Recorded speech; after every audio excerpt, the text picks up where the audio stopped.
Hi, Nikki Flynn with EDL 854 Module 11, Gifts for Students or Staff.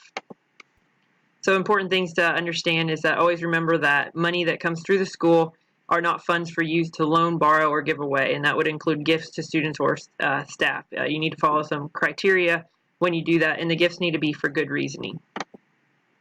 So let's start with gifts for students. Gifts for students can be appropriate in certain circumstances, and such as when they're paid for by school activity funds. Incentives for fundraising activities could be potentially one of those, or awards. So first category, incentives for fundraising. So if, for example, the kids were to sell Krispy Kremes and you said the kid that sold the most Krispy Kremes was able to get a ticket to a ball game or a t-shirt or whatever the case was, that would potentially be okay as long as the funds were gone from the profit that you made from the fundraiser. Another example for gifts to students could be special achievement gifts. These could be for individual students or students with honors or athletic achievements. You give them a certificate or a medal, something like that. If you can get away with paying for them through a certain fund account instead of through the general funds of the school, would be better. Moving on to gifts to staff, there's 3 different categories this could happen with. The first one, special occasion gifts. Always remember to follow procedures that are written by your school policy when you give to staff.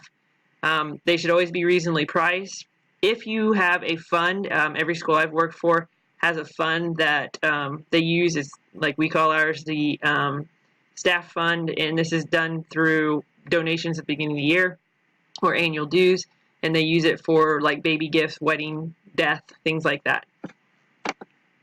The next category could be fundraising, just like the students. If the staff participated in a fundraising activity, there could be potential for awards at the end, and whatever that gift would be, it does need to probably come out of the profit from the fundraising, and usually no more than 5% should be given as an incentive.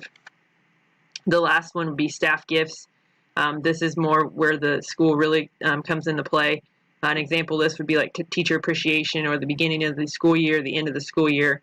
It needs to be generated by the staff is ideal, but if it does come out of general funds, it needs to be something that's inexpensive, less than $5.